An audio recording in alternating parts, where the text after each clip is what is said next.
Okay, so my name is Jess Mayo and I'm a candidate with Insurance Sales. I am a single mother of a 4-year-old son, and I'm really in this for positive change. I'm not here as a career politician. I've just generally quite had it with our current system, and I want to see positive change in so many areas. I think that when I was a child and I got introduced to the concept of polystyrene and what that was, I questioned why they made it. You know, and I think that throughout my early teens and early development, I thought, oh, they'll sort it out, they'll sort it out. And I've kind of continued along that line to realise that they haven't sorted it out, and I've seen things get progressively a lot worse. And as I stand as a citizen, and as I stand as a parent, and as I stand as a person, I don't want to have to be in a position where I have to explain why we have so many people that are homeless on our streets when we're the 6th richest economy in the world. And I don't want to have to explain that why some people get a better quality of healthcare than other people due to financial implications.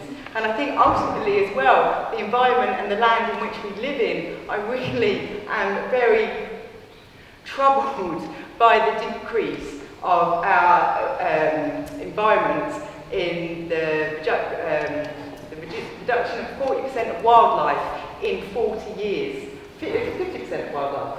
It's 50% of wildlife, sorry, in 40 years. So I'm 35 soon, and so in less than my lifetime, we've seen half of our wildlife reduced. So therefore, am I going to have to explain to my son what a hedgehog was, or will I be able to leave a place where he can actually see what a hedgehog is? And that is why I'm here.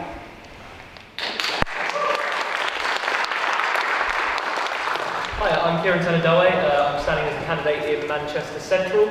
It's a little bit about me. I'm 24 years old. I first moved to Manchester 5 years ago to study at university and kind of fell in love with the city and wanted to stay here.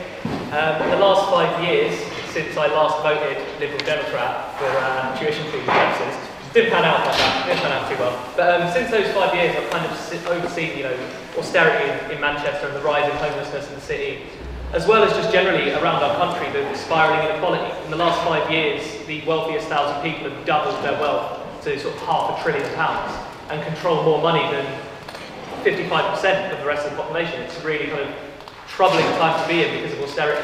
The reason I'm sort of sitting here today, the reason I'm running the election, was when I kind of looked at the statistics of voter turnout in the city. Manchester Central had the lowest voter turnout of any constituency in the country. It also a shockingly large low voter turnout, or small voter turnout, should I say. Small voter turnout amongst ethnic minorities and young people. I'm an ethnic minority and a young person. I think I can kind of still say that at 24. I hope I still count as young. So I'm sort of running to represent people that tend to not turn up to vote, to show that there is a place for young people in politics.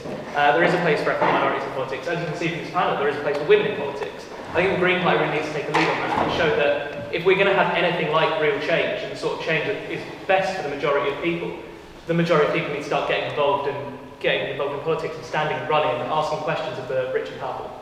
Thank you. Hi, I'm Lisa and I'm the Green Party candidate for Manchester Withington. So I'm a recent graduate from the University of Manchester, and I've been really involved with student activism there. I now work in the city, but I'm still really want to be involved in activism in politics. I chose to stand for the Green Party because I'm one of those young people now looking out on my future, like thousands of others, and seeing a rather bleak future. And so I really felt that I wanted to stand with a party that actually offered a distinct and positive vision of the future. The other parties are failing to offer the kind of policies that people need to see. They're conducted by the powers of big businesses and wealthiest individuals, and that needs to change. We need a party that can act with integrity and that shows compassion and care towards the most vulnerable in society. The Green Party has really courageous and bold policies to deal with the issues that we face today in society. These include rebuilding the economy to work for everyone, putting the public back into the heart of the NHS, and taking action on climate change. Those are the kind of policies that I want to see as a young person, and therefore I felt that I should be the one to stand for those in Manchester Withington. I'm Dave Jones, I'm from Salford. I'm the Blakely and Broughton candidate. I'm 52 years old. I am an environmental scientist and an academic. I teach environmental science and energy technology subjects. I've worked on energy and environmental projects across Europe. We have it in the scientific community, we have an overwhelming consensus with the problem of climate change. We do not have the political will yet to resolve it, and it is going to be the biggest problem that this generation now being born is ever going to face, that any generation has faced before. I joined the Green Party to get the scientific message across to the politicians. I'm standing in Blakely and Broughton. I was born and bred in Broughton. I voted in every election since 1979 when I was first eligible to vote. And I have only ever had the opportunity until now to vote for the least worst option. I've now got the opportunity to vote for something I believe in. Thank you. I should also add Laura Bannister, who's the parliamentary candidate for Manchester Withington, but also the council candidate for Fallowfield. Right. Cool. Yeah, thank you. And as a result of that, I'm not ever so well prepared, so I apologise. I've got a very polished speech because I've kind of got my head down in writing leaflets and out canvassing. But okay, I'm Laura. I work in social care. I support people with learning disabilities and mental health problems in Tameside. I've been involved with the Green Party for about, coming on 6 years now, and I've been standing as a candidate in a number of elections, including the Euros last year. And this is the first time I decided to actually put myself forward for candidacy. Up until now, I think a lot of people feel like they have to be asked, and I'd always sort of waited to stand back and be asked. But this time I thought, no, it's time to get on and do it, because we need to start making these big steps where we're taking a big role in parliamentary elections, where we're starting to move towards making that kind of long-term change. I was brought up in a Labour family, and somebody in the Green Party recently said, oh, I think a lot of us will be voting Labour, won't we, in the elections? And we were like, no! Why? And I think the reason is, people are always worried about the threat of the Tories getting in. And I talked to my dad about this extensively. He's standing for the Labour Party again this year. And I think the point I've come down to is, when is it ever going to be the right time to start making that change? Like, we can knock around between two parties that are essentially more or less the same, slightly better or slightly worse, and we can do that forever. Or we can start saying, it's our world, it's our country, this belongs to us, and we want to do things much better than they have been done before. And so, it's not an easy road getting involved with the Green Party. It's certainly not much of a career path. If anybody ever thinks that this is a kind of career politician thing, I would laugh until I was blue in the face. But it feels like the right thing to do. It's been an amazing sort of 5.5 years, and I'm looking forward to being in it for the long term, and looking forward to this election.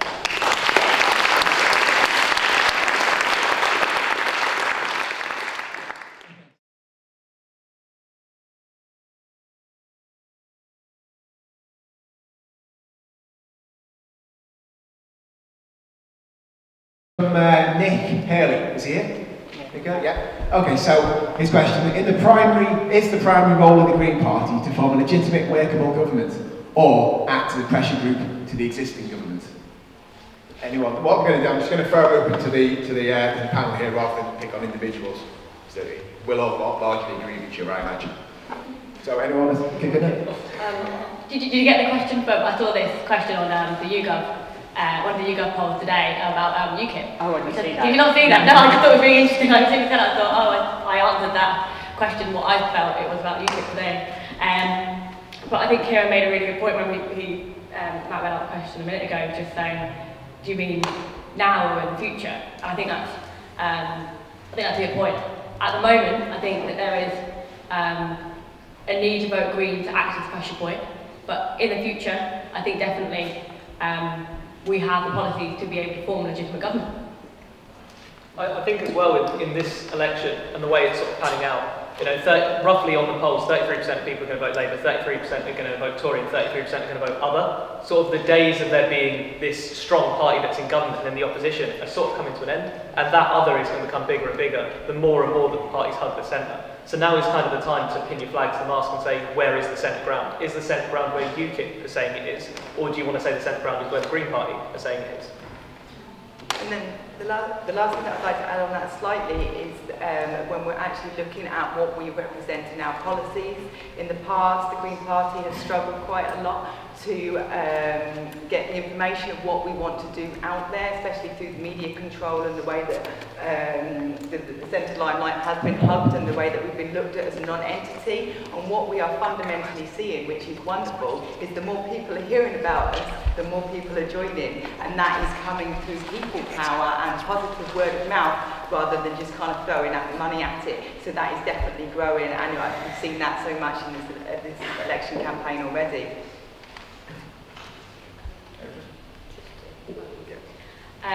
Also, we've only had one MP in this Parliament. It's been Caroline Lucas, and just her on her own in Parliament, she has been leading the fight for the NHS, leading the fight for public services, and so we need more MPs like her in power.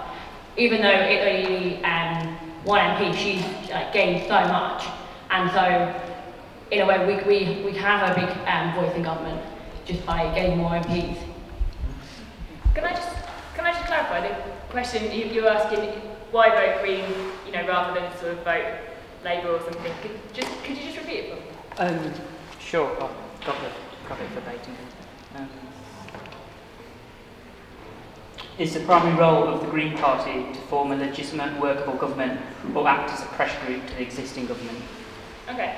I think we're definitely working towards forming a legitimate government. I think we're very much ready internally. Like we have a very well established internal democracy. We're used to acting like a well-functioning government. We're not used to having kind of tit for tat shouted debates like it happens in Parliament. But the way we operate as a party, and if you remember, maybe you know this already, is that we work together to find to very genuinely find decent solutions to to the kind of problems that we see around us. So I think we have the kind of internal structure. The biggest challenge always to whether we can form a legitimate government is whether we can get the support of the people, and that's just something that we're working on day by day, week by week, month by month, and we're making real progress. But as soon as it's just a battle of hearts and minds, and as soon as people realise they can choose to have something that's better, they can choose to have politicians represent them that are putting forward the policies that they actually want.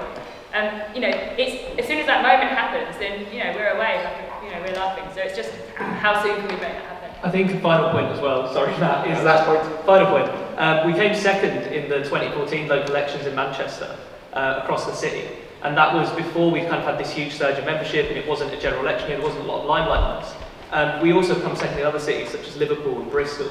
And really, what I'd like to see happen is more cities just come together and say this is the second option to Labour.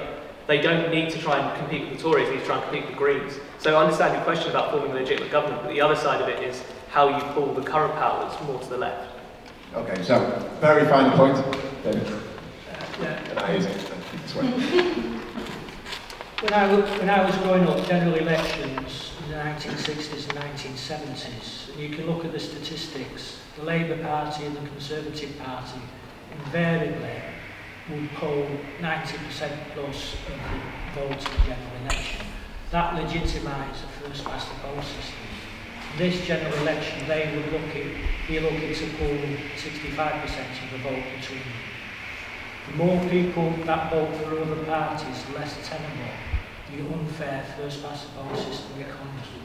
So if anybody says it's a wasted vote, or you're going to get an ending, or you're going to keep these out, just ignore that. The more votes we get, the fewer votes that Labour and the Tories get, the less of a mandate they will have to go through, and that is what we have to get across for this election.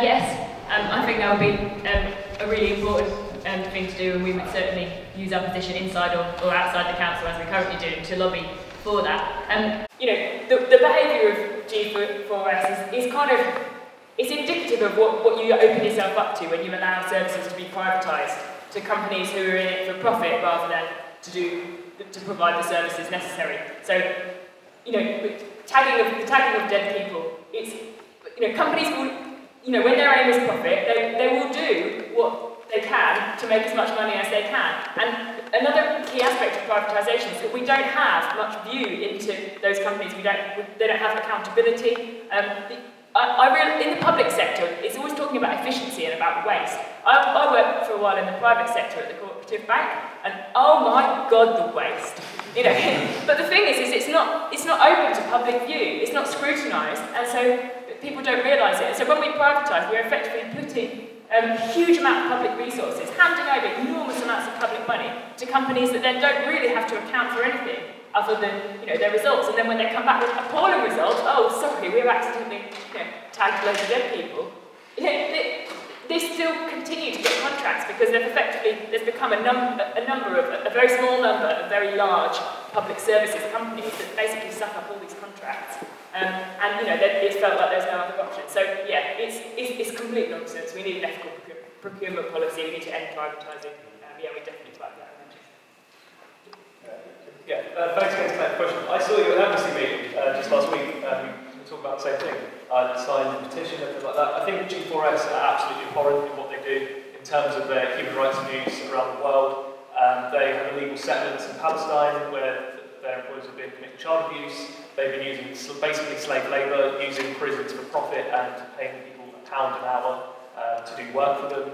Not to mention the slavery and torture they've basically been doing in South Africa in their prisons. I mean, I could go on. They're an absolutely awful company. The problem is, like Laura mentioned, when there's this rush to privatisation, this rush to cut budgets, large companies that can make the bid and outbid the public sector will win. And there's very little oversight. I mean, I was recently working for the probation service, which has now been privatised and is owned by Interserve, who are a cleaning supplies company, and now are in charge of Great Manchester Probation Service, and are talking about getting rid of probation workers and replacing them with machines, like self-service checkouts, where you kind of go and press a button and say, like, did you abuse your spouse today? Yes or no? Have you committed a crime today? Yes or no? Are you thinking of committing suicide today? Yes or no? Like, it's completely insane what's happening. So I think really what we need to do is put more emphasis on local business, help local businesses compete, create jobs within Manchester, and completely move away from this outsourcing, privatisation, and protect public services. That's all. And then, am I just correct in saying, I do believe that G4S wanted tax avoidance as well, is that correct?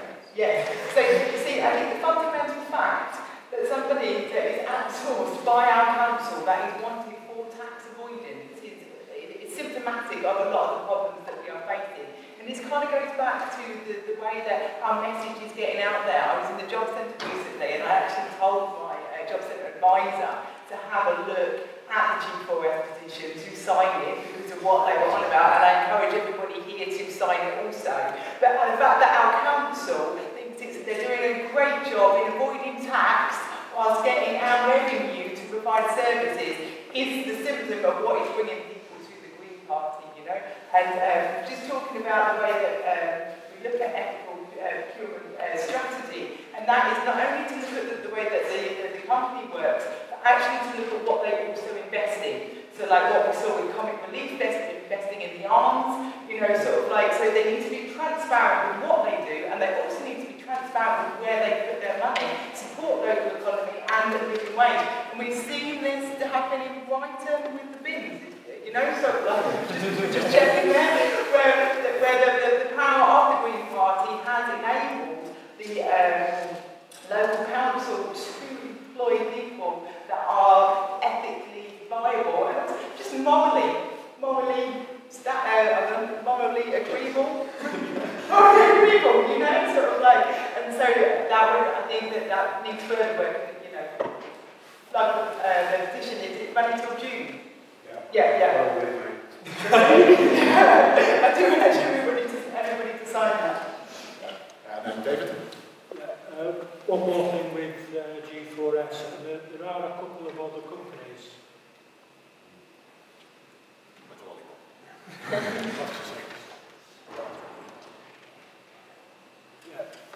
With the G4S and a couple of other companies, Aviva, I think is one, Stangard, who do outsourcing unemployed work for their people.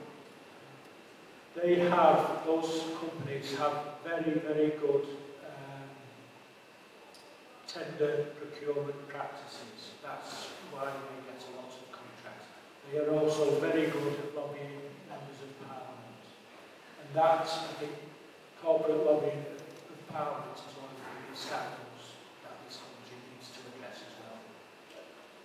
We solved that and solved the G4S.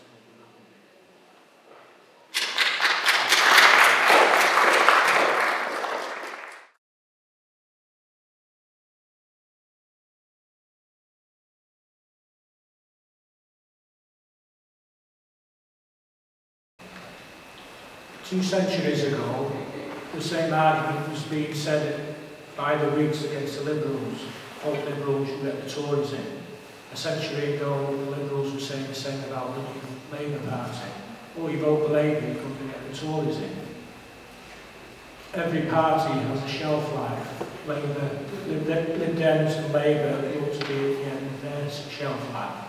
And Labour are now using that same tactic that was used 100 years ago and 200 years ago. It failed then, and it still fail now.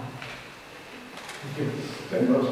Yeah, I think it's a good question, and the point kind of comes down to what a Tory is, like how you define a Tory. For me, a Tory is someone that is for austerity and cutting back the public sector and for privatisation, and someone that wants to blame people on benefits and immigrants for the broader problems that are a result of capitalism. Now, if that's my definition, sorry, I'm not saying it is a definition of Tory. If that's my definition of Tory, the way I see it is if you vote Tory, you get the Tories. If you vote Labour, you get the Tories. If you vote Lib Dem, you get the Tories. If you vote UKIP, you get the Tories. I mean, they all do the same thing. But for me, personally, the reason I'm standing for the Green Party is because they're the only party that are actively saying we will never vote for austerity. At the Green Party conference, the members democratically decided that at the outcome of 2015, the outcome of this election, we would never support a Conservative government, we would never support a government that had UKIP in, just straight like that. And we would make, in any sort of negotiations about a coalition or about a confidence and supply arrangement, we would make austerity a red line that we would not cross. So if you're worried about like letting the Tories in, so to speak, and as Laura said, there's no better time in this election where kind of every party is sort of the Tories, every party is a pro-austerity, soft on tax dodging, immigrant fear-mongering, sort of welfare fear-mongering party. I think really the only way of keeping the Tories out, so to speak, is by voting Green.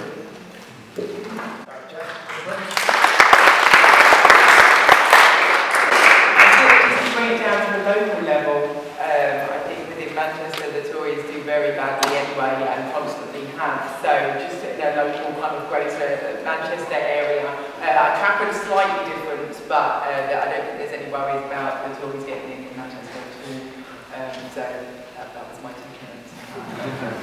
So, did you want to say something? Oh yeah, well we beat the Tories all the time. So. I've been beating the Tories since I think my 2nd time round. I feel brilliant. But yeah, it's not a worry. Yeah, just echo everything else. Yeah, a lot of people are also concerned about the Lib Dems getting in and then that popping up in Tory government. But for example, in Manchester Withington, people are concerned that if they vote for me, they might vote for Labour, and that will give it to John Leach. But that's just not the case at all. We've had massive growth in membership. Not just people expecting from Labour, people have come from the Lib Dems, pretty much equal growth from both areas there, and people who have never ever voted before. That's where we're getting our vote from, a mix everywhere. It's not just people who used to vote Labour. It's not, so when they're saying that we're stealing their votes, that's just not the case.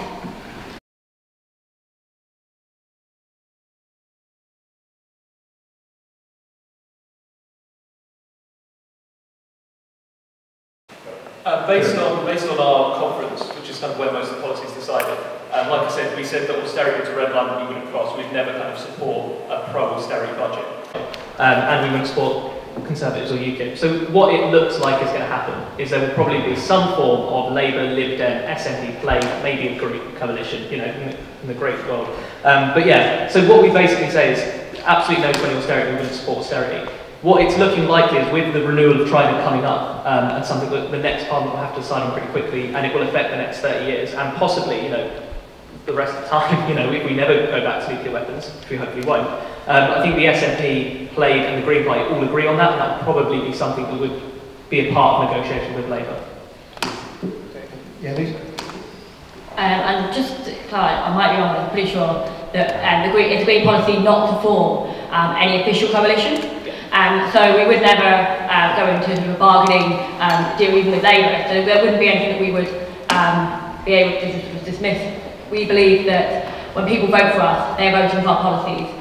So it would be, it would be unfair on people to sort of go away with anything that they voted for us for.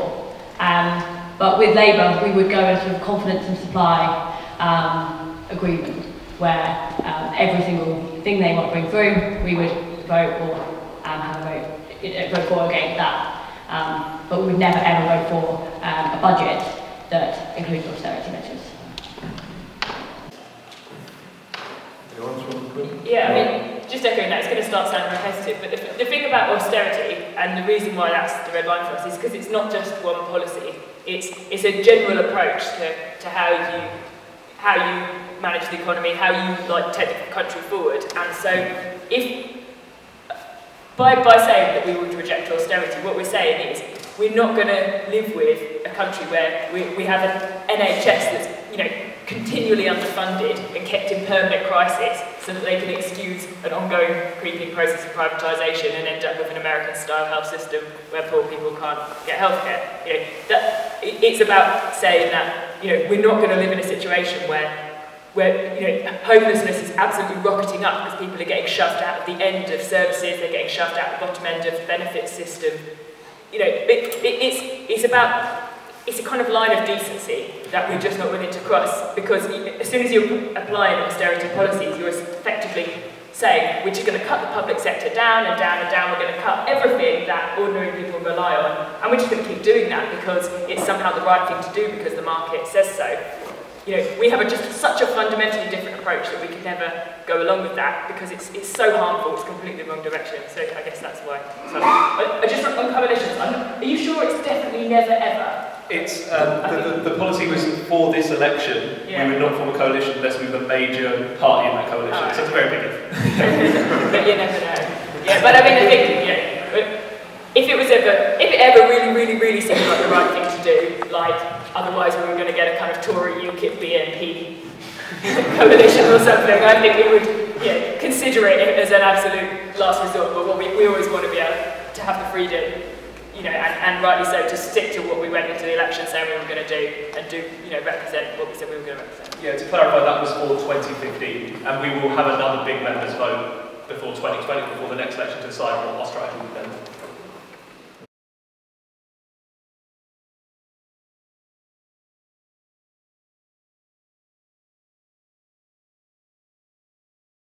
I mean, this isn't my kind of best issue. It's not the thing I joined the Green Party for, and it's not my kind of top thing. But I think the thing about animal rights is,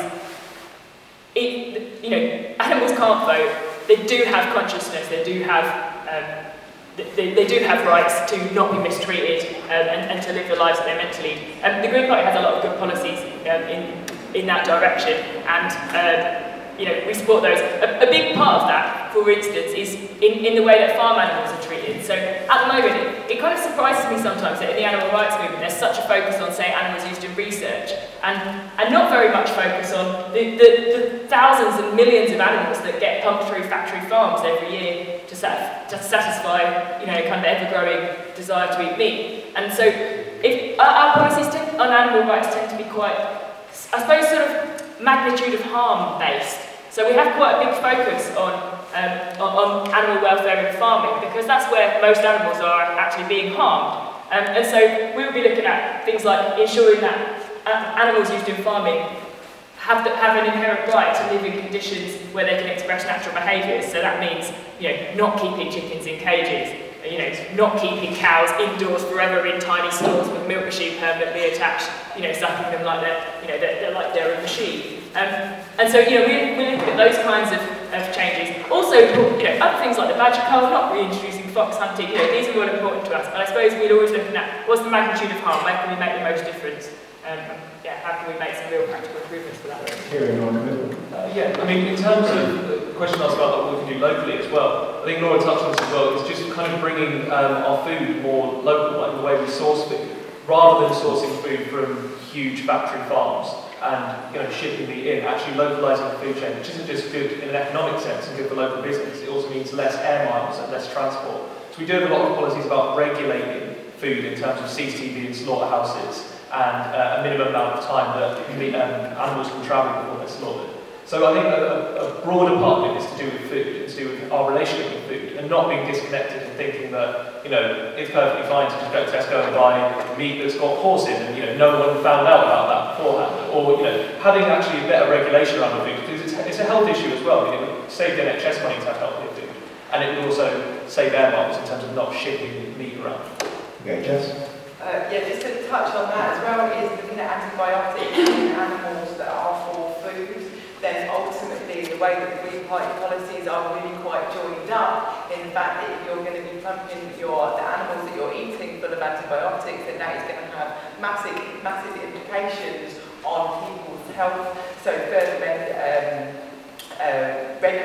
regulation of that, and also evidence support based on the way that kind of works. But then on a local level of animals, one of the things that we've seen with council tenants in Brighton with our MP is that the agreement in council contracts to include that any dog living on that premises needs to be microchipped, and the bringing in of local authorities, animal rights officers from our more immediate environment, and looking at the way that education works with children within food and with animals within their land, within their environment, I think is really key to kind of moving forward in that.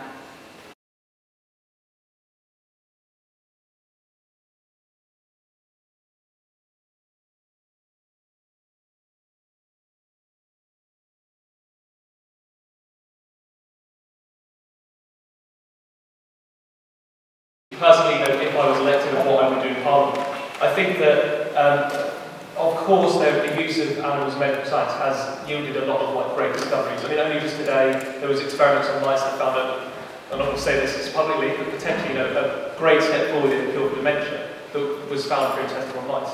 That said, I think you have to kind of balance the greatest of the greatest number in terms of, causing pain to mice, like some mice, and possibly finding a cure for dementia, which is years and years of suffering for millions of people.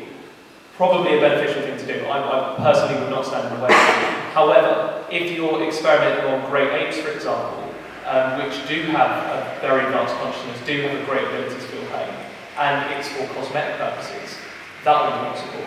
I think that gradually we should try and phase it out, but equally, I think that the policy should be the greatest of the greatest number, and how much suffering we can cause, and how that outweighs the potential benefits. So you should first, I guess. Well, I think that, again, my personal view here would be trying to move away from just the acceptance that this is the way it has to be, moving away from the only way that we can do the medical research is using animals. It might be the case at the moment, but moving into an area where we invest more in finding other ways that we can do medical research and medical discovery.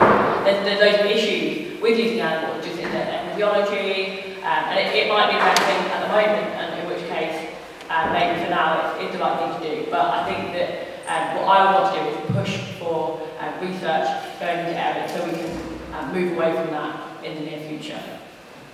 Yes. So, just bear with me a little bit. So, humanising and improving animals through genetic breeding for testing has limitations within it, because a mouse, even through genetic breeding, is still a mouse, and it has human aspects. So I think that sort of looking at the manifesto and sort of trying to explain that directly back, it's sort of the important aspect is to work towards a system that has better human relevance. So thus providing more funding for non-animal research methods with greater human relevance. So finding, so when you get get to a problem or you get to a point of further inquiry within scientific research of where you are at within the animals that have been genetically modified, instead of taking that and altering it, making the breeding stock more genetically changed at that point, it will be placing emphasis and placing funding within human relevant technology that is not animal based. Because I think the way that things are put at the moment is sort of like the point comes to the problem comes to the research, and therefore then it's moved into a place where an animal needs to be genetically modified. I believe that there's mice, rats and fish that are the most human orientated to further then develop that scientific process. Whereas actually at that point that you get to, then actually looking at other methods. And it's sort of like it's saying that, you know, that we do recognise that replacement technology is not in existence for everything, but Norman Baker has been working on a report who's quite anti-animal testing, and kind of the way to bring that forward and work with relevant stuff that is human orientated, because an animal will always be an animal, and so even when you try and humanise it, it's still going to have a different outcome to what we as humans do. So the way that we want to push that, and the way that it's kind of explained in the manifesto, is once you get no further genetic breeding and looking at an alternative. So not to kind of disregard what we have, but to work forward with what we have in a better and much more humane way. I think it is where it's coming from in the manifesto, and I certainly agree with that.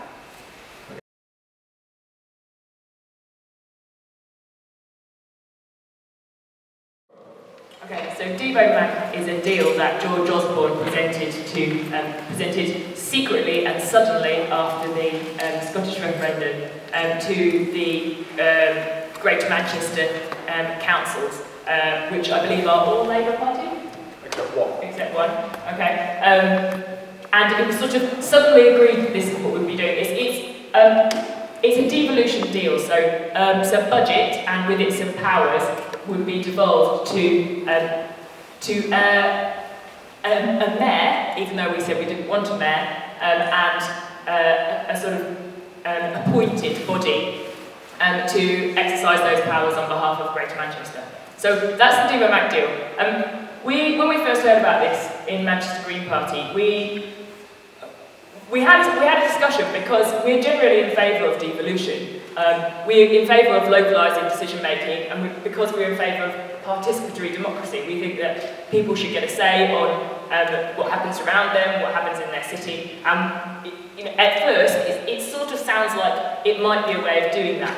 But it wasn't a very long conversation because it quite quickly became apparent when you look at the details of the deal that that's not really what's being offered. It's not. So what's being offered is a mayor that's being imposed without us having agreed to that. And despite a vote very recently where we rejected a mayor, it is about having an appointed body of people rather than an elected body of people. And it's about doing it at a Greater Manchester level rather than at a regional level. So it kind of creates sort of little city-states, and in that way, there's a very significant potential of alienating the wider region, and kind of creating a network of city-states around the country that effectively hold much more significant power than the areas around them, and have all their connections with each other rather than broader across the region. So it didn't seem. It hasn't so far seemed like a good deal for democracy, and then a very worrying element of it has come up more recently, which is that they're also planning to devolve the NHS budget effectively for the region as well. And this really made us worried because this seems like a way of, a way of giving us a budget that's limited. They're going to say this is how much you get, and that's that, which is essentially that's not how we believe health service should work. Health service should be funded on the basis of need. You know, if we have a high proportion of people suffering from cancer in the northwest, we're going to need a high amount of money to make sure that we can provide people with decent treatment. And the fact that our regional budget has reached its limit is not an ethical or humane reason for us, to be turning down people for treatment. And so, by devolving the health service budget, it seemed like it was a way of effectively kind of freezing budgets for public services and especially for health, and then putting the responsibility and therefore kind of the blame, I'm sorry the people of Manchester that you can't get decent treatment for your health conditions or you can't get decent services for this or that, but unfortunately your local politicians who have been sort of appointed and put in place without your permission have made these decisions. So it seemed like a way of kind of helping along the privatisation process, helping along the process whereby government is gradually giving up its responsibility to take care of us, to support us, to provide us with the services that we need. And so our feeling about Devo Bank is that we're not very into it. We're very strongly supporting a campaign for a referendum that if we are going to have this devolution deal, at the very least, the people of Manchester should get a say. And we're going to be viewing it with suspicion and keeping an eye on what's going on. One thing the Conservatives have been trying to do for decades is to regionalise public pay structures, and they've never been able to achieve this because we have a national pay scale for our nurses, our police and so on. And this is just another method they're trying to employ to get regional pay scales in, to keep people's pay down regionally. And I think we need to be very, very careful before we consider this Devo Bank that's on the table.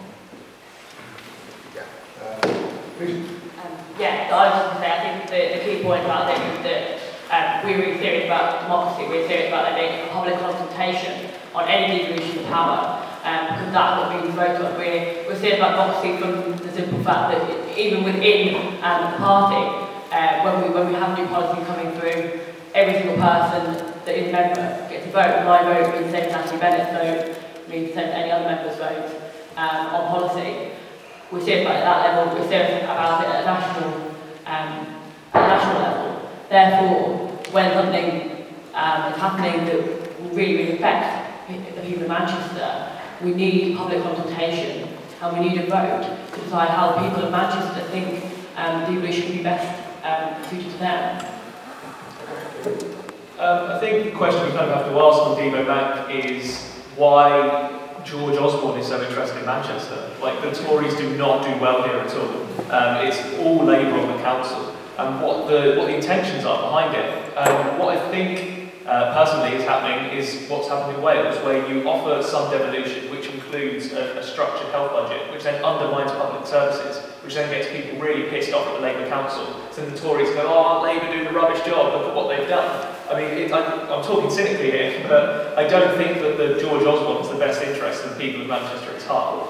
The other side of this is the sort of undemocratic nature of it, like Laura touched on. In the last 5 years, we've had a referendum whether Manchester wanted a mayor, and overwhelmingly the people of Manchester said no, they don't want a mayor. There's very low turnout at police and crime commissioner elections. And I think the other thing that no one's really mentioned is that if there is a mayor, I've heard the only people that are allowed to stand are people that are represented on the council. At the moment, everyone on the council is Labour, which means it would essentially be an unopposed election for a mayor that no one wanted, which is completely undemocratic. So as well, I support the public consultation, but I think the other side of this is actually having a representative democracy, where if we are, I wouldn't personally have a mayor, I think the council decision should be based on representation and a broad range of people with a broad range of opinions, rather than a hierarchy where one person who, in all likelihood, will not have the interest of minority groups at heart, will not have the interest of the worst off at heart, and will be someone who's very wealthy, who can run a mayoral campaign, have a really big sort of publicity surge behind them. I don't think that's the person I trust in the future of Manchester.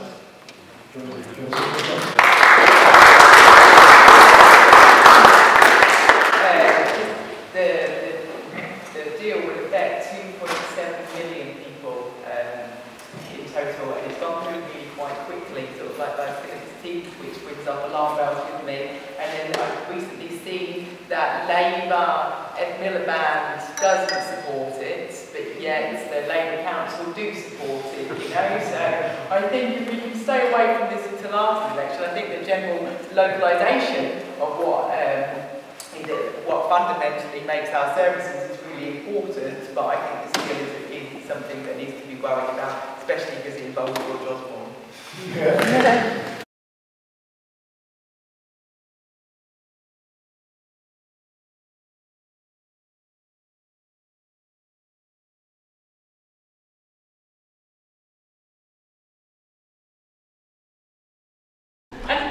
I'm not sure quite why you think the manifesto isn't costed, because the whole last chapter of the manifesto provides the exact costings. It tots up exactly where we plan to get the money from, either by a very few spending cuts in a couple of areas like Trident, and predominantly through tweaks in taxation, including taxing the rich, in various small, mostly small changes, but important changes, raising the upper tax band to 60%, introducing a wealth tax on people with wealth over 3 million, I think it is. And then you can raise an enormous amount of tax through closing tax loopholes. So that we're talking about tax evasion and tax avoidance in the sense that gets talked about a lot, thankfully, these days. But also there's an awful lot of loopholes that people with clever accountants know about, little things to do with that landlords can avoid paying taxes on sales property. I'm not good on the details. Kieran is very good on the details, so he can fill you in a minute. But basically, they're all there in the manifesto. If you look at the last chapter, it itemises them line by line, and then it itemises what we expect the costs of all our promises and the things that we commit to. It itemises those line by line. And when you add it all up, What's that child benefit, for example, you said? Well, hang on a minute. Child benefit is one of those line items, and so you could take a look and see exactly how much we expect it to cost. Exactly. Excuse me. The manifesto, the way we write the manifesto, there's two really cool guys called Brian and Andy. They're both economists, and they're the ones that put it together via the contributions of a very large number of people within the party. I have got to take part in that process, and it was amazing. And when I first read the manifesto, especially the last chapter, I actually kind of almost felt a bit teary about what it is possible to do when you do decide that you're going to take a little bit more off the top and spread it out. You can actually reverse all the cuts. You can actually massively increase funding for the NHS. You can improve benefits. You can up the carers allowance by 50%, so people in their family aren't living in poverty. You actually can do that stuff, and it does say it in there. And I would just like to point out, at the last election, none of the other parties provided a costed manifesto, as far as I'm aware. It was only us. I don't know about this time round, but it's not something that most parties do, but we are honest with our costings. We only put things in there that we honestly, to our best assumptions. Of course we might be wrong about some stuff. It's very hard to know in a changing world exactly what things will definitely cost. But to our best guess, we have costed it. We're only promising stuff that we can afford to pay for.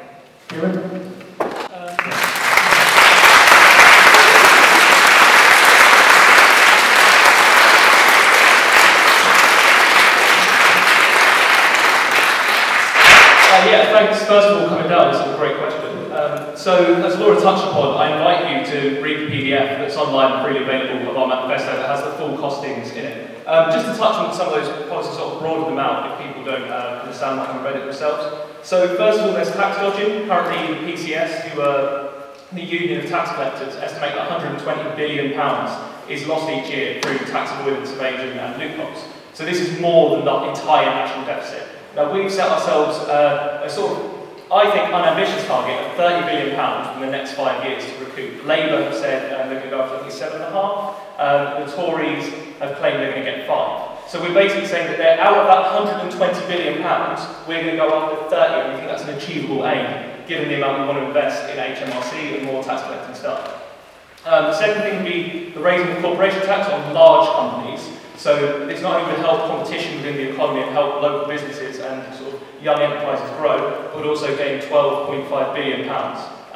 Now you can say that companies will go elsewhere, but actually raising corporation tax to 30% still keeps in line with countries like Germany, Italy, India, other countries that have really quite strong economies that also tax the rich fairly. We'd also want to introduce a wealth tax of 2% on anyone worth £3 million or more. That's tax on assets, so it's loophole free and unavoidable. If you do not declare something in the tax return, you do not own it, as simple as possible. So there's no way of avoiding that tax, and that will gain about £25 billion and only affect people worth £3 billion or more. So they'd still be left with 3 million or more. So they'd still be left with £2.97 million left. So I don't think that's a great ask. And then yeah, let's sort of touch on raising the top rate tax to 60%, which is what it was for the first 9 years of Margaret Thatcher's time as Prime Minister. So again, not really that difficult an aim when you consider the context of history. That would raise about £2 billion and also stop ridiculous spiralling inequality from wealthy people who are earning far too much. The other thing is smaller things like the living wage. We want to raise the minimum wage to £8.10 an hour, rising to £10 an hour by 2020. Now this would bring in about £3.2 billion, not only from added taxation, but also getting people off welfare. Currently, the majority of people that claim welfare are people in work. If we actually paid a wage that was worthwhile, the state would have to keep subsidising people, such as the £11 billion the state spends every year on people working in supermarkets who are still working but claim welfare. As Laura mentioned, the costings are on there, and you've got to take the broader context as well. In terms of little improvements, like things like air pollution, will stop people getting sick. Free education will create better jobs and create a better economy. All of this kind of plays into each other. I mean, I'm really glad that someone from UKIP was here as well, because in UKIP's manifesto, they say they're going to have £3 billion to the NHS from cutting the cost of health tourism, even though the Department of Health said health tourism only costs £12 million a year. And they're saying that £3 billion is going to be the amount they're going to invest in health tourism. So I think when it's coming to costings, we need to have a look at your own manifesto as well. Not only the fact that no, but also saying.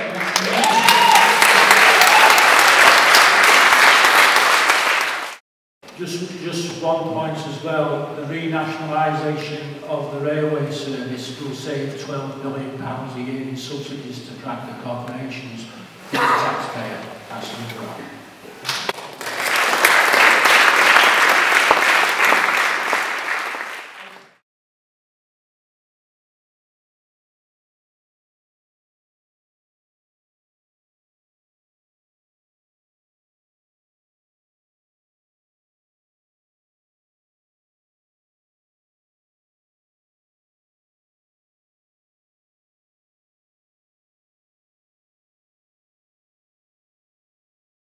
Best person to start with the first question, support or oppose fracking.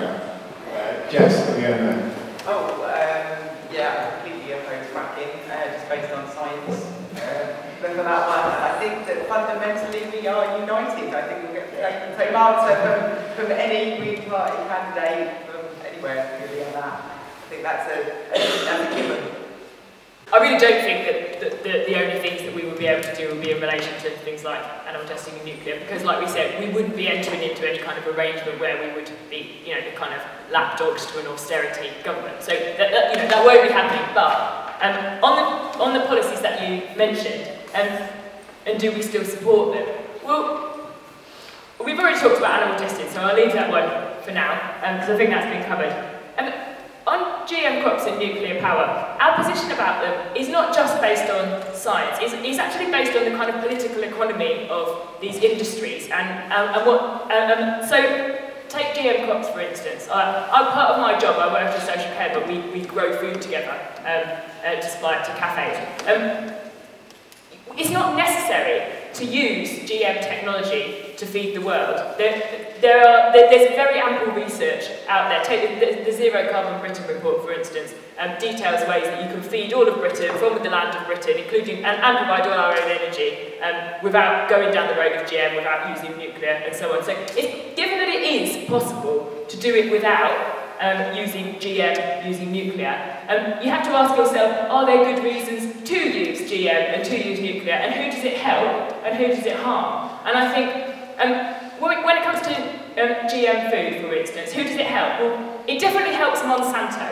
You know, they stand to profit enormously from basically gaining, you know, more or less a monopoly, or there sort of end up being an oligopoly over the production of seed and so on. The way seed has been saved over generations has been a very dispersed kind of industry. People have saved their own seed. It keeps power in the hands of the many rather than concentrating it in the hands of the few. And when that's important in Britain, but it's massively important around the world. And you know, you are right. We have got a kind of manifesto for the world because we do think we're kind of world citizens. And you know, I don't personally think that's anything to be ashamed of. But so it's about the kind of political economy of GM crops and what that represents. On nuclear, I mean, okay, we've discussed thorium. I don't know if anybody's kind of up with thorium. That's something that comes around quite relatively often at Green Party conference. People have brought motions.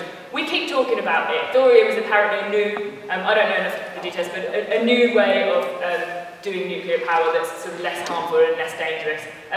We discuss it. If there are convincing arguments that people could agree to via our democratic process, yeah, we will change our policy on nuclear, but we haven't yet been convinced by the arguments that have been presented, so we remain anti-nuclear. And again, it's to do with the political economy of the nuclear industry. Nuclear is enormously subsidised. It's a massively inefficient way of providing energy. If the subsidies like that were given to green energy, it would be laughed out of town. And again, there's huge amounts of research indicating that it's just not necessary. And so why would we do it? It's just benefiting a very few corporations. It's concentrating all the power over who generates energy in the hands of a very few corporations that make profit and don't share it, and then suck up public subsidies. So it's about the whole package that comes with these policies. And so that's why we continue to have those policies, and yeah, I do support them.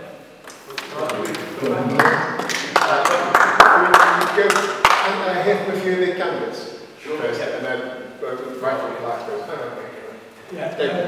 in respect of nuclear, our energy policy, we said we want to phase out nuclear power within 10 years. We want to phase out coal power stations within 8 years and replace them with renewables. Now, I've been working on our energy policy and our climate policy since 2012 with a good few people around the country, but they're all experts in their field. Nuclear energy, it is not sustainable, it is not economic. Just to give you an example, the nuclear waste that we've already produced, it's costing £80 million a year to store and monitor. And we need to store it safely and monitor it safely for the next 250 millennia. 250,000 times 80 million. That's £20 trillion that we've got to find just for the waste, just for the nuclear power we've had in the last 70 years. There's nothing economic about nuclear power. The second thing on nuclear power stations. I've been working in Germany for a few years some time ago.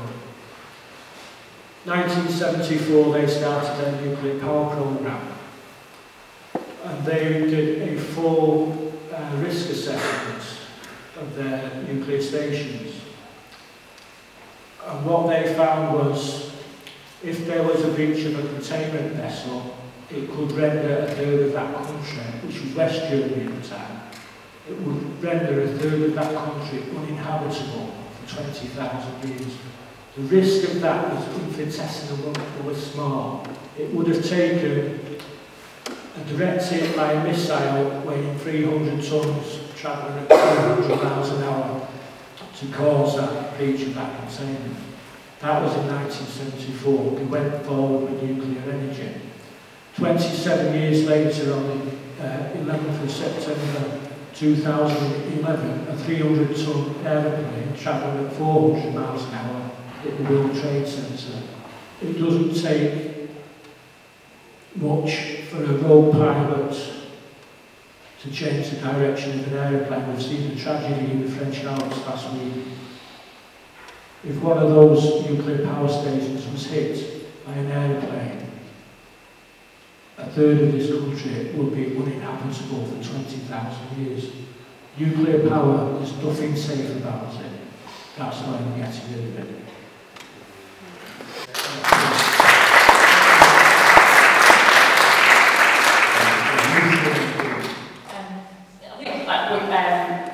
a really good point. I'm a chemistry graduate from the University of Manchester, so I feel like I have some ability to talk about some of the sciencey stuff here.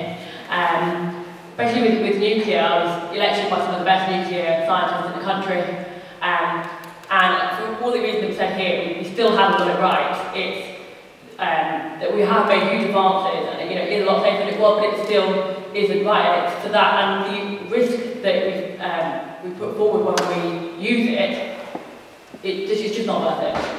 And for that, and for all the reasons that Laura said as well, with the GM crops, I've seen from all my campaigning access to medicine worldwide, I've seen what can happen when we have patents used on pharmaceuticals.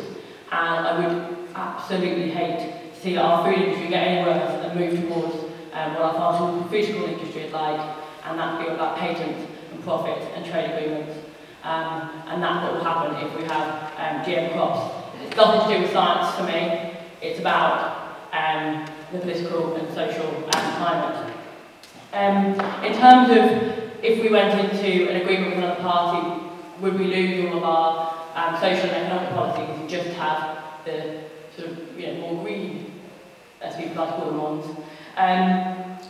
Absolutely not. The social and economic policies have always been at the heart of everything we do. We cannot save the planet with our current consumerist, capitalist agenda. We have a real finite planet. We cannot have continued growth forever. It just can't happen. So therefore, we cannot save the planet whilst continuing with the current economic system.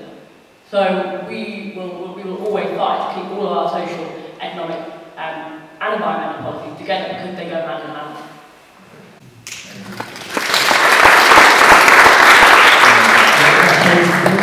Just on a fairly pro-science point as well, the Green Party has lots of pro-scientific policies that don't. We obviously get brought up about GM crops and nuclear and stuff like that. Currently, the spending on science is about 0.7% of GDP in terms of research. We want to raise that to 1% and keep that sort of as a guarantee. What we also kind of believe in is the democracy internally in the party. So again, as Laura mentioned, you can change policies if you don't like them. As different technologies adapt, we're going to have policies that adapt to them. At our last conference, we were talking about automisation, how that's affecting working class people, because that never would have been discussed in the 70s when some of our policies were written, and now we can bring those forward. So we're constantly evolving, and we have to learn, and we need technology completely to deal with massive problems like climate change, and it's going to completely change the world of work. Who would have thought that we would have had supermarkets that might not have any humans in? We have to completely embrace technology, but also have policies that reflect the developing world, and because we have a democratic party, we can do that. The other main thing is just getting kind of the money out of science in terms of big money, in terms of the fact that science is led by massive drug companies and massive weapons companies, and is not led by what people actually need. So what we'd like to see is we talk about policy of free education, and that's not having tuition fees and having state-funded universities again, like we did for 40 years in this country. And I think the flip side of that is that we don't have universities relying on the private sector as much. It means that graduates, students, people doing PhDs can actually say, right, this is what I want to do. I want to find a cure to AIDS and I'm going to do it. And I'm going to have the backing of my university, rather than the current system, which is, about that cure for AIDS, that'll be a one-off cure, won't it? That's a bit annoying for us drug companies because that's only one purchase. What we prefer is some really long drugs that have loads of side effects and people have to keep coming back and keep buying more drugs with us. That's not good for science in terms of advancement.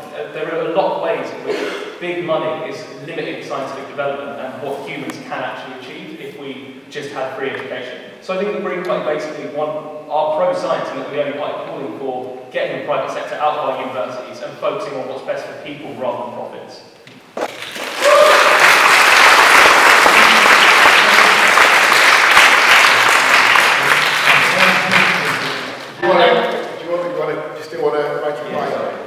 One second. Yeah, the only other thing I was going to say, I'm not saying what you're doing at all, but one of the most frustrating things I have, especially with a lot of students, is I agree with everything that the Green Party stands for, except nuclear. So I'm going to vote Labour. And I just think we've got so different to Labour. How can that one thing pull you back to that? We've got such further advanced policies in the social, economic, and our science policies. How can that mean that people then just vote Labour? Exactly. Okay, so very quickly then, if you want to just... Sure, so in terms of being able to feed Britain with organic crops or whatever like that, that's great because we have to be quite a fertile country. But for the rest of the world, that probably isn't going to be viable with climate change. And we are one of the few places like that has the research capacity in the world to be able to produce that. So I think in that we kind of owe it to other places to be able to develop those GM crops that can feed those people. Also, I don't think thorium has the issues with storing the waste and whatnot, although you may have convinced me with the aeroplane and throwing in terms of corporations being involved in nuclear power and being involved in the development of drugs and stuff,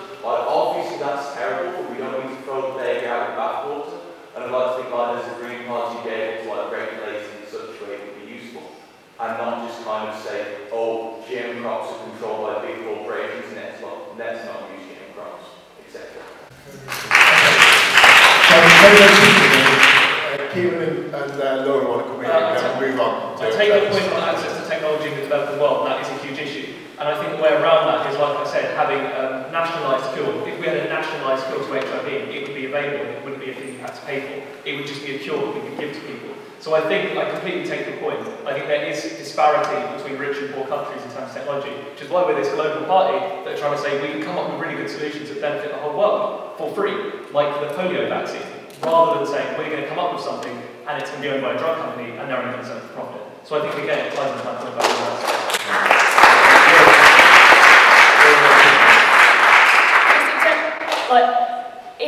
if the poor people of the world and subsistence farmers of the world were standing up and protesting saying we want GM crops, please provide them for us, I would feel completely differently about it. But the reality is they stand up and say please stop Monsanto from aggressively pursuing patent laws and bringing GM crops to us, which will then infect our indigenous crops. And so the protest movements are all against GM around the world. And this is not just a UK thing, this is not a kind of white, rich country imposing a lack of science on the poor world.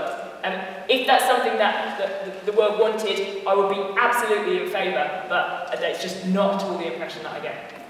Okay, so moving on to Trevor's 3 questions. Is the Green a socialist party? Is the Green a pacifist party? And the third question, basically our position on Europe is 3 yeses. It's yes to a referendum, it's yes to staying in Europe, and it's yes to fighting to reform Europe. Certainly we believe our interests are better served within the European bloc rather than out of it. What was your third question is our kind of foreign policy credible? Is that what you get? Okay. So anyone want to jump in, Kim? Are we a socialist party? Yes, definitely. All our policies are about ending cuts and taxing the rich and redistributing wealth. I'm proud to call myself a socialist. I think more people in Britain need to start saying that, because the people I talk to, at least most people are socialists, even if they don't define themselves as that. Are we a pacifist party? Yes, within reason. So we don't want to go around the world getting involved in illegal wars. We don't want to be sort of America's chum and just invade countries for their natural resources and kill millions of innocent people just for a financial profit. We're against that, and we would not support those kind of invasions. That isn't saying, of course, we wouldn't support stockpiling of nuclear weapons and weapons of mass destruction as well. However, we would pursue a policy of defensive defence, which means we would have an armed forces, but they would be for defensive purposes, not offensive. So we wouldn't go illegally invading other countries and bullying them and telling them how to live, but we would still defend our own country if there was an attack. And also, I think actually personally, I would vote to extend that to other countries as well. So we're talking about defending. I think the best thing you can do in the Middle East at the moment, rather than going and saying, we need to arm the Syrian rebels because of Assad, he's awful, and then a few years later go, those Syrian rebels turned into ISIS, we need to go and bomb ISIS now. Rather than just constantly putting more and more money into killing people, we could defend schools for girls. Girls like Malala, who has won a Nobel Peace Prize, and education can actually help people fight against extremism in the long term. You're never going to beat an idea with weapons and with bombs. That's just going to radicalise more people who then hate the West more. Finally, your point about the EU reform, that kind of touched on the 3 yeses. So we support a referendum in the European Union. We think people should have a choice. We would support to stay in the EU, as the majority of people currently do, almost polls. And then we would fight for reform in the European Union, because at the end of the day, it's all well and good saying the European Union is awful. And there are a lot of things I hate about it. I'm very, very worried about TTIP and think it's the most destructive threat to our sovereignty and our democracy and our public services that there's probably ever been and ever will be. However, if we say we're going to get outside of the EU because it's awful, that's not going to change the EU. That means we have even less of a say than we currently do. There's a lot of things I don't like about Britain. It doesn't mean I'm going to go, right, that's it, I'll leave Britain. That's it, I'll just leave and that will somehow make it better. I think we need to work. And the other thing is, we've got 50 MEPs across Europe in our in the Green Party, in all of its different manifestations across Europe. With Podemos and Syriza and other kind of left-wing socialist parties gaining momentum, we can actually form a really considerable bloc and really reform Europe in a very kind of socialist way. So I think that's something we should push for.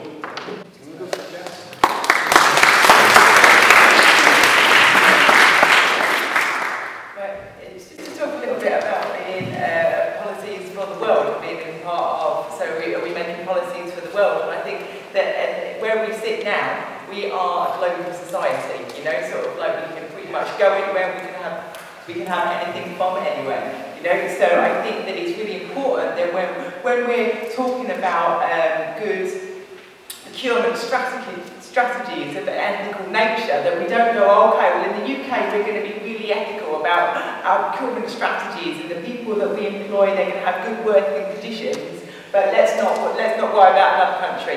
So it's not about passing the buck, it's about sorting the system out, and we can only work from where we are, which is here, but that does affect the greater world. Can I just come back? Can we just hear from a few of us and then certainly come back? Yeah, just on the European issue, I've lived and worked a lot around Europe over the last few decades. I was sent over to what used to be Czechoslovakia in the 80s and was being sent over. We do hear issues about Europe, and it's mainly directed at migration. And it's an issue that needs to be tackled. But there's two sides to the coin. There are as many British nationals living and working on the European mainland as there are European nationals living and working in this country. So these people who say we've got to get out of Europe because all these people coming over, send them all back, the zero sum of their argument is a big just zero. You can send 4 million immigrants back to Europe, but you'll get 4 million Brits sent back over here. It's just, that argument is absolutely juvenile. Okay,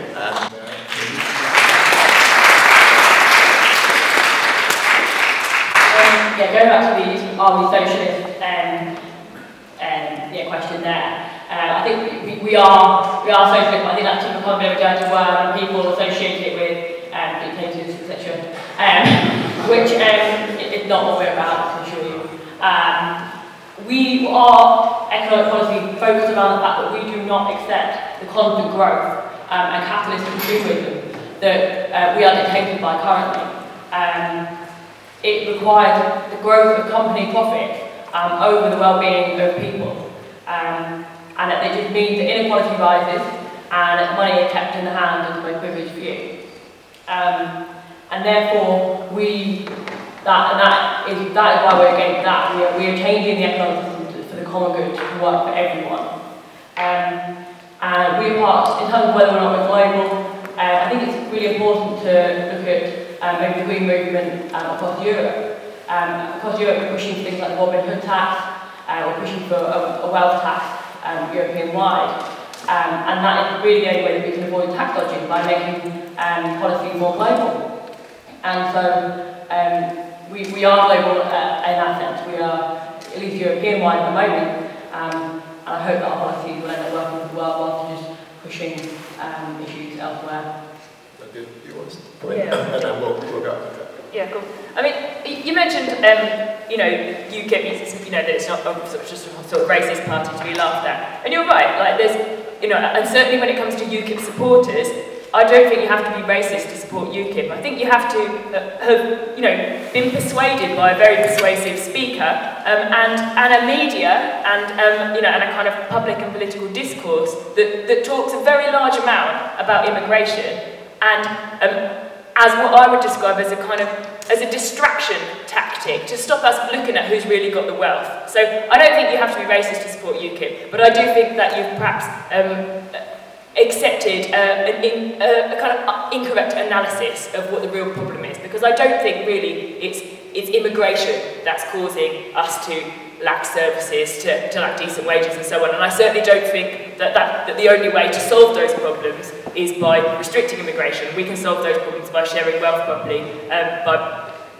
You look like you don't believe me, but as I said, our Cost of Manifesto demonstrates that it is possible to provide housing, it is possible to provide decent wages, it is possible to do these things without restricting immigration. So I just want to say, you know, that's our view on UKIP. And in terms of whether the Green Party is a socialist party, as has been mentioned, it depends on your definition of socialism. I use the term market socialism to describe my own beliefs. And what that means is that you use markets where markets are the best way of doing things. So, you know, I wouldn't want luxury goods. I wouldn't want, you know, many of the things that we choose. I don't want iPods or jeans distributed by the government. You know, you will get your one pair of jeans and your one iPod. You know, that's not the right way to do things. And so where markets are useful, you know, we make use of markets and we regulate them where regulation has the potential to make things better for people and make things fairer and make sure that things work properly. That's what regulation is meant to be for, so you can impose some justice on the kind of raw dynamics of power that markets otherwise would serve. But where markets aren't useful, like in the NHS, because at the end of the day, we all want decent quality healthcare. It's not really a matter of sort of choosing blue jeans or black jeans. You know, we want broadly the same things. Markets actually get in the way and make it less efficient. We don't use markets. So I would say market socialists. We make use of what works best for people. But our aims are socialist, and that means that we aim to share wealth evenly because we believe that everybody takes part in the process of creating wealth. We all contribute to our collective well-being. We share we own collectively a shared history that benefits us now in terms of our kind of ability to innovate and so on. And so, you know, those resources are shared. We believe that everybody should get a decent share, and that a decent humane society shouldn't have people living in poverty and deprivation. You know, and that means I think that we are socialists. I think it's something we're proud of.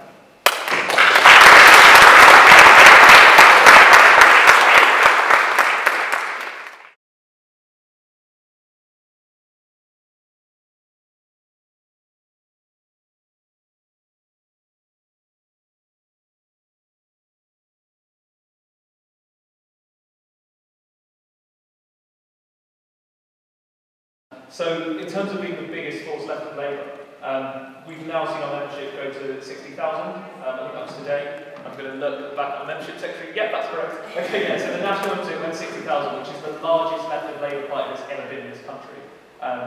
Then in terms of Manchester, we had 166 members in February last year. We've now got over 950. So we've got a ballooning membership, loads of new people coming on board. Internally, it's a really exciting time for us because we've got all these people coming forward who are graphic designers, filmmakers, people that have experience in social media, and who can really get the message out there in a political sense, but also people that are community organisers and have links with their communities and have worked monitoring the police or worked on local projects that are all coming together now and joining the Green Party. So I think absolutely we can be the biggest left force to the left of the Labour Party and build on that in our local campaigns. So, yeah, just before we go to Lauren, just to let you know, the council, Manchester Council is 95 out of 96 Labour. The one other is ex-Labour. So on local campaigning, Green Party members are involved in a huge number of local campaigns, and it won't. So you mentioned defrauded has been, you know, the devolution deal has been a massive thing after the election, and yeah, you're absolutely right. Green Party members have been. Green Party members have been involved in the campaign related to that as soon as it got started. I think Dacre and Stephen Hall phoned Dacre as one of his first conversations. Dacre is another candidate who's sadly had to be at work this evening, but and our co-chairperson. So we don't, when we're involved in local campaigns, you know, there's a time and a place to wear a Green Party badge, and you know, sometimes you go to something with your different hat on, and you know, but we're very much kind of integrated in the local kind of campaign scene. We're involved with a lot of the kind of on-the-ground issues that affect people of Manchester. We go to that with our kind of Green Party knowledge and bring it back to the Green Party, and it kind of interacts, and we hope to be able to make a difference kind of in the political way, and also through taking part in demonstrations and petitions, and you know, basically every means of making a change. We need them all, and we support people that are working at all levels to do it, and you know, we try and take part at all levels as well. Lucy? Yeah, you asked about how we organise at a local level the Green Party itself.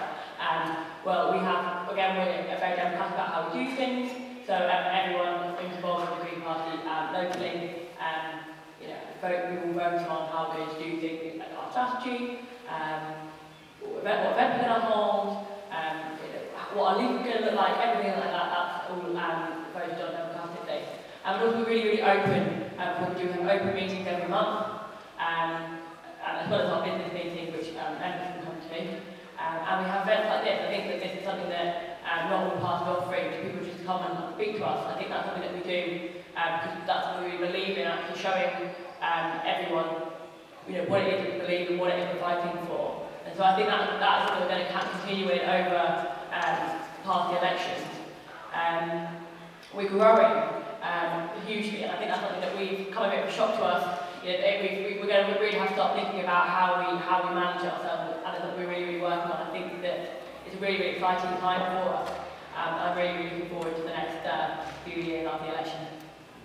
Yeah, okay. Well, we've already talked a lot about how we do coalitions or not, so I won't kind of rehash that. But when it comes to the stuff about, okay, well, you mentioned that we've made coalitions in other places with, well, you said Labour and Tories. Like, I actually looked up, had the Greens ever gone into a coalition with the Conservatives around the country. I couldn't find any news stories or any evidence of it. So, you know, if you do know of a particular instance, come and talk to me afterwards, because, like, I would be interested to know, because I would be horrified if I would be talking to that Green Party. But, you know, it's not something that we would generally do. Coalitions with Labour, as we've mentioned, you know, if it really seems like the right thing to do, then I guess it's something that we sometimes have done.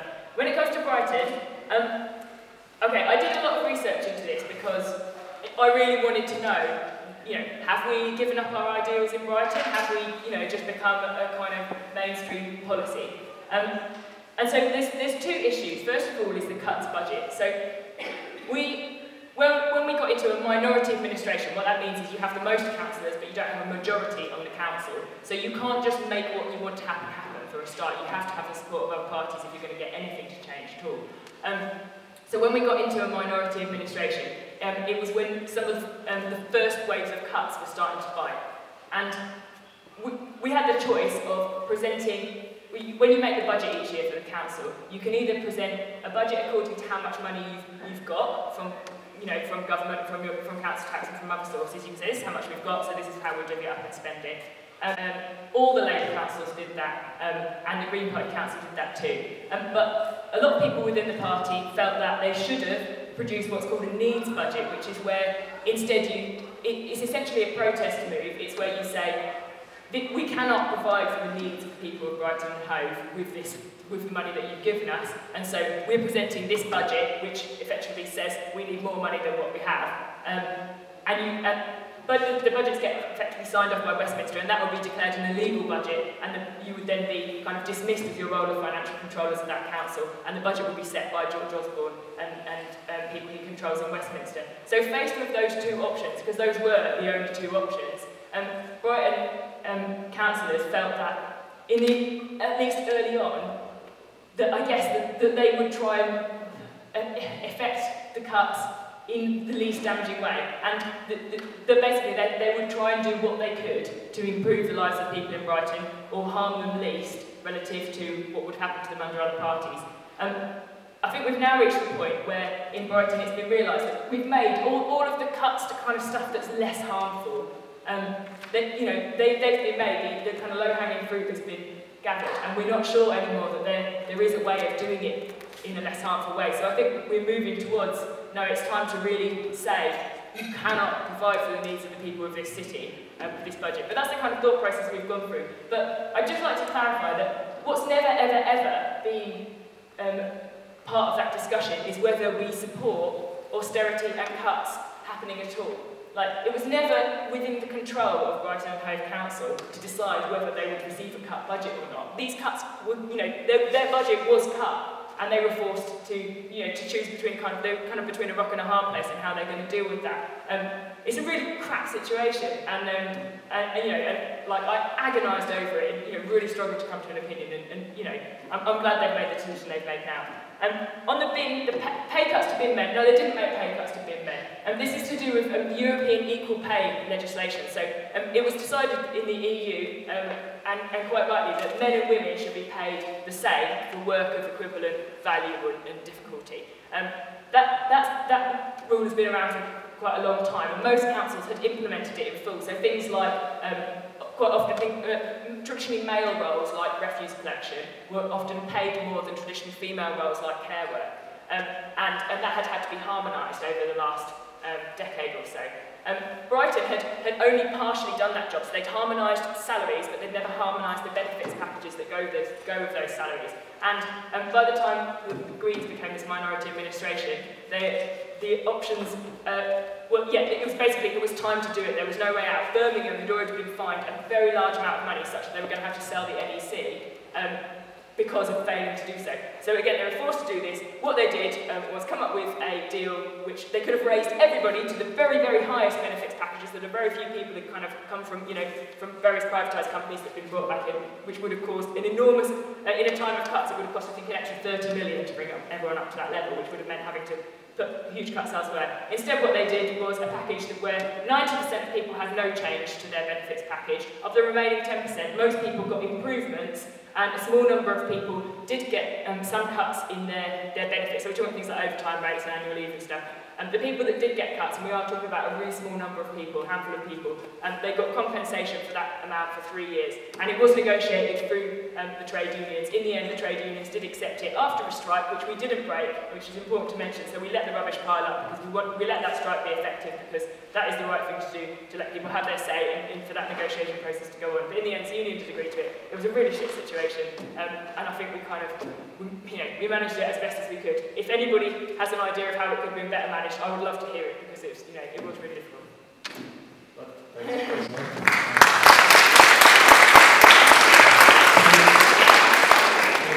Just one point on legalising of cannabis and soft drugs. They brought in to legalise cannabis in Uruguay, and in the United States it was Colorado. And the police commission in Colorado, I think 6 months after they legalised cannabis, the crime rates had plummeted and the tax take had rocketed.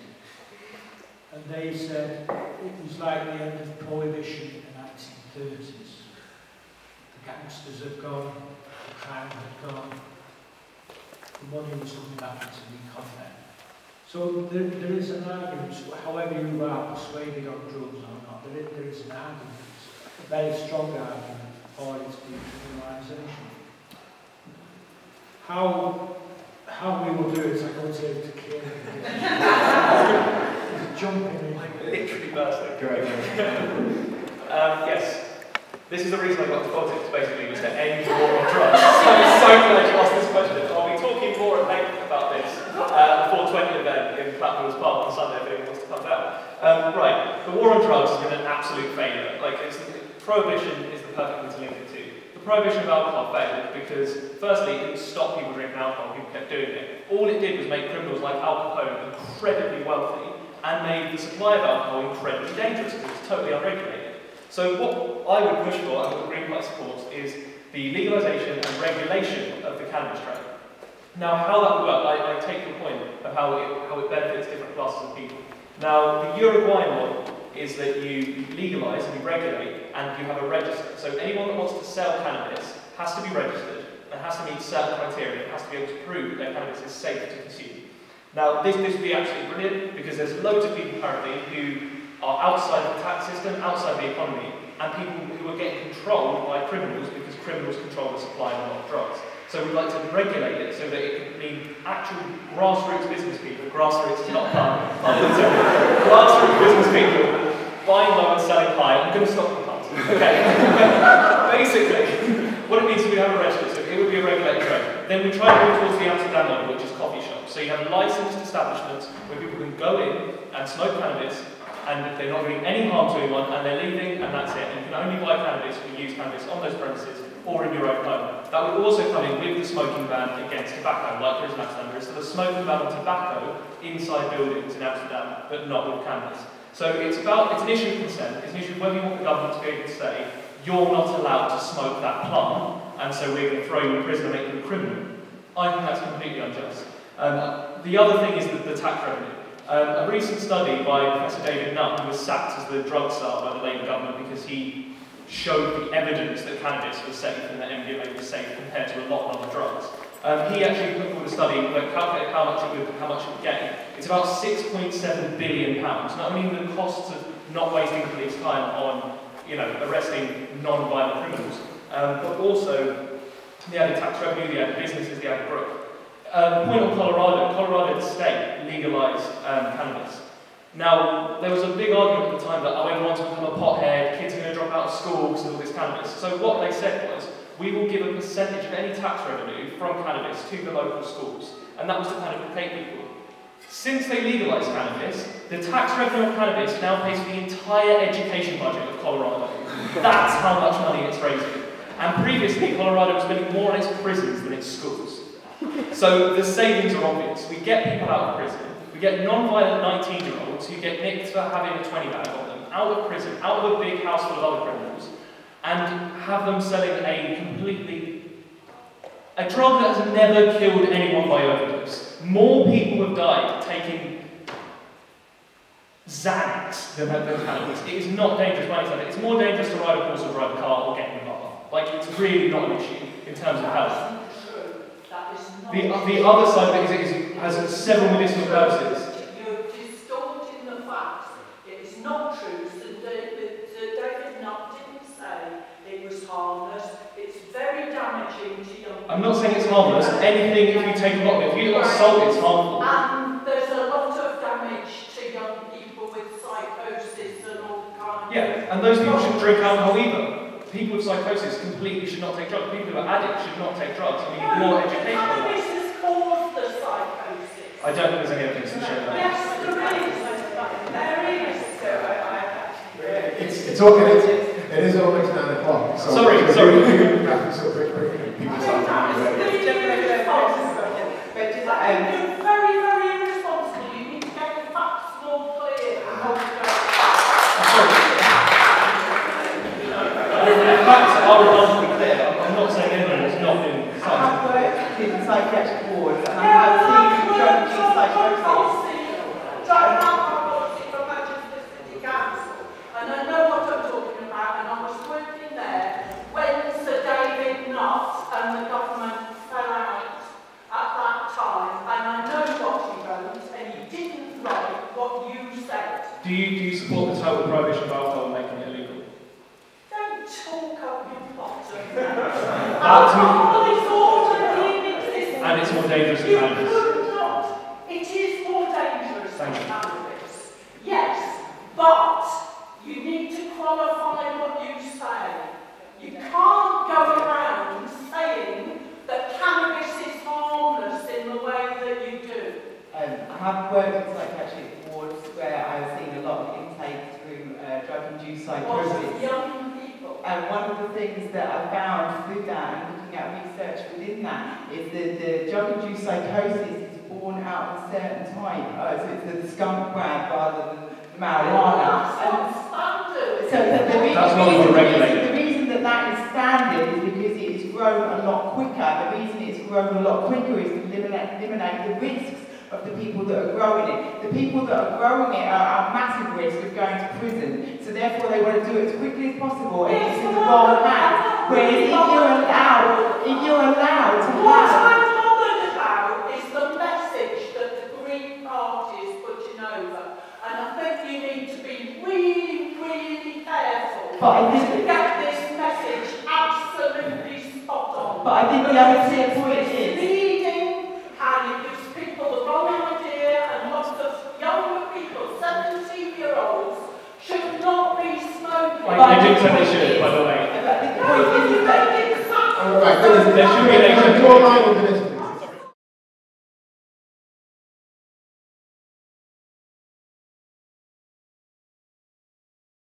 Just to kind of clear up the whole zero growth thing, it's a thing that the Telegraph love saying. It's like the Green Party is against growth and they want 0% growth and that's it, that's their objective. We're not saying like we're going to set a limit on the amount that the economy can grow by. We're not going to say like we're going to shut down businesses if it goes over that. What we're kind of talking about is a transition to a kind of zero-sum economy where everything is, you know, hopefully recyclable or reusable, and you don't have to just keep producing things continuously because we only have one planet and a finite amount of resources. We're currently consuming like we have 3 worlds. The US and China are consuming like there's 5 worlds. We only have 1 world. We need to work on how to build an economy that's based on sustainable energy and renewables and recyclable materials. So when we're talking about zero growth, we're not talking about like we're going to just force people out of work and shut down businesses because we hate anything that's capitalist. We're saying we want to work towards an economy that is sustainable rather than an economy that's unsustainable. In terms of jobs, I mean, the Green Party have proposed a Green New Deal, which is creating like 250,000 jobs to deal with these issues I'm talking about, like home insulation and renewable energy. On top of that, we want to create 750,000 other jobs in education, healthcare, local government,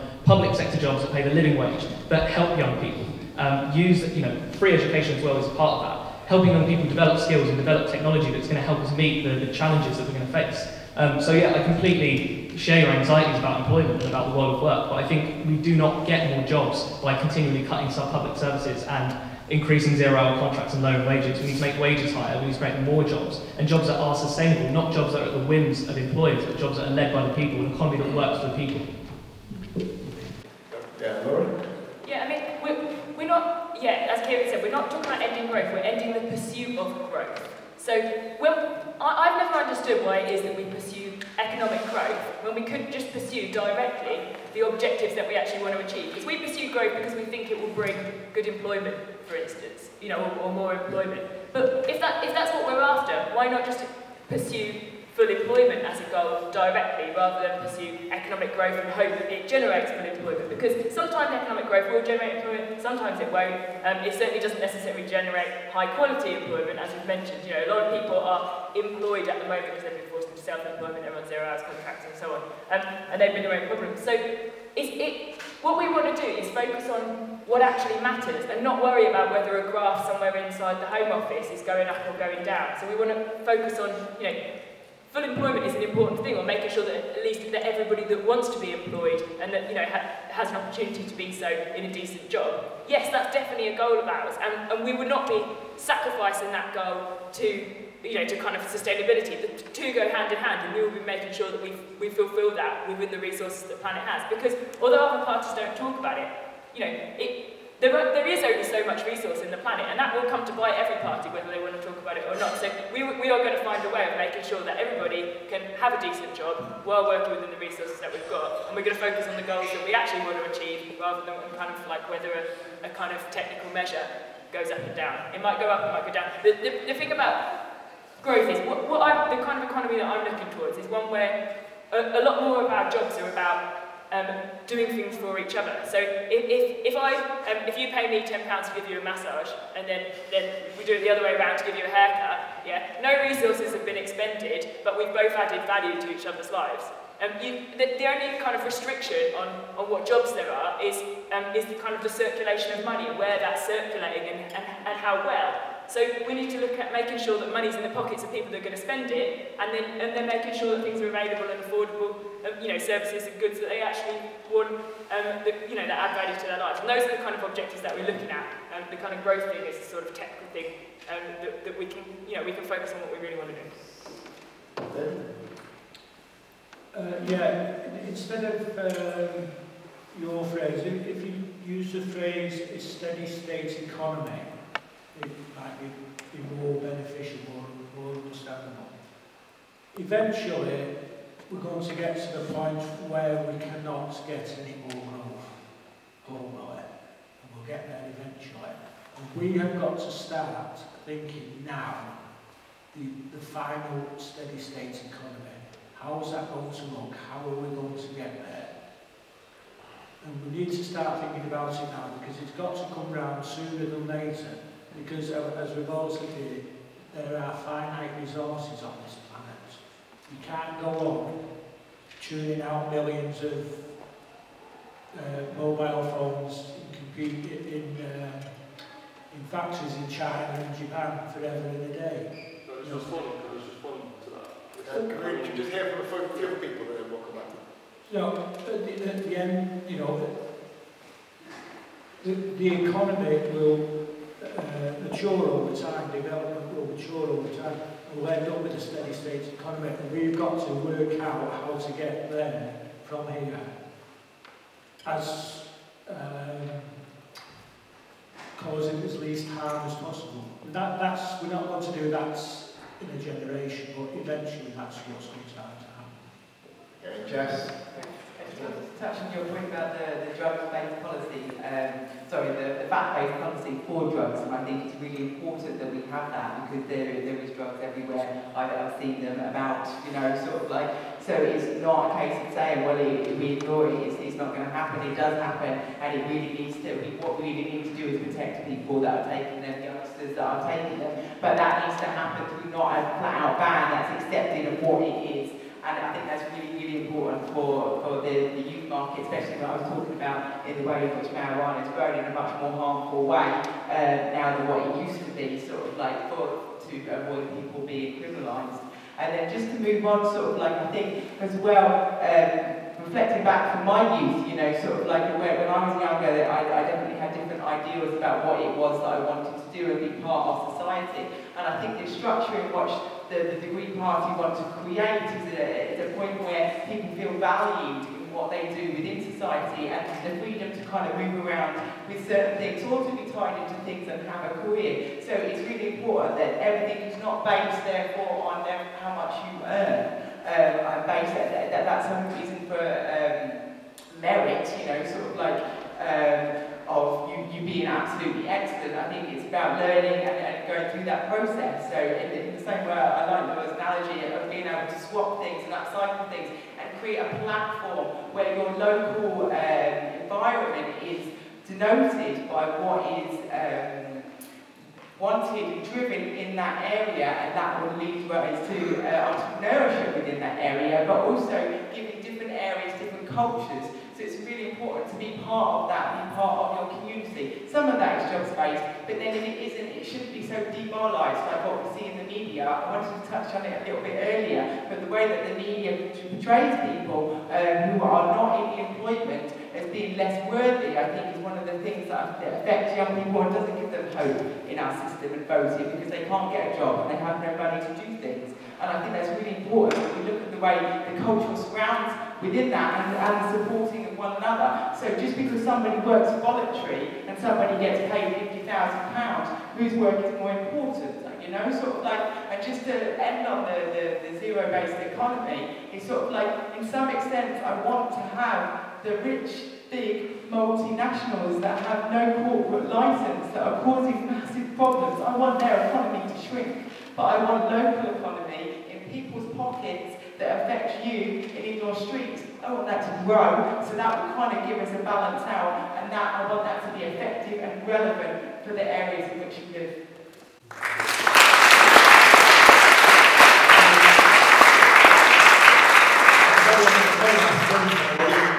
Just a minute or so, say something, and then we'll just quickly on answer that one. You know, economy having stopped growing at some point. I mean, I think a similar argument has been made in the past in the last 100 years or so. If you consider the running out of the coal reserves in this country, and the fact that new technology was developed which enabled us to exploit the reserves that we had in a way that we couldn't have done in the past.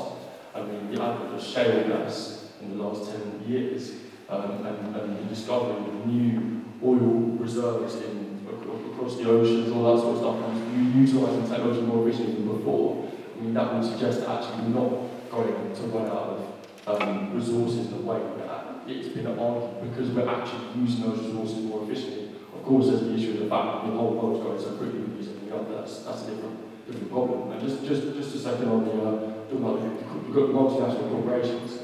I think corporations are demonised reasonably sometimes because they get away. They're powerful people and have a lot of money, and they get away with stuff that we wouldn't. Rich people get away with stuff that poor people don't. That's a fact. And that's a horrible thing. You know, to be reality, that is reality.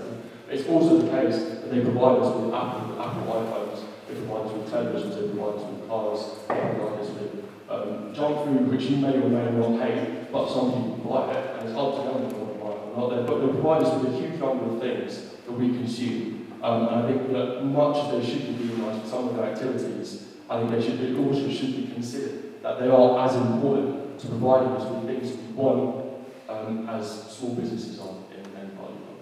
Alright, cheers, go. Okay, so very finally then, just going to quickly reply to that. With Laura? Yeah, I mean, on the resources being like that, as in that we might not run out of resources, I kind of hope you're right. Like, I mean, we are going to run out of the capacity capacity to pollute. So, you know, that burning fossil fuels does generate climate change, and you know, see that will sea levels to rise, cities will be underwater. That's a problem in itself. But you know, if that problem could be solved, and we could continue to find enough resources to continue producing loads of stuff all of the time, that would be handy, and that would solve us. That would prevent us from having to solve this problem. But you know, all the evidence points to the fact that we are going to have to solve this problem. So I guess we're just trying to take a responsible approach and go, you know, we can never be 100% certain that a problem's going to hit. You know, we're still not 100% certain that smoking is related to lung cancer, but you know, we're fairly certain, and therefore we think that that's a good enough reason to take action in that direction. So with that in mind,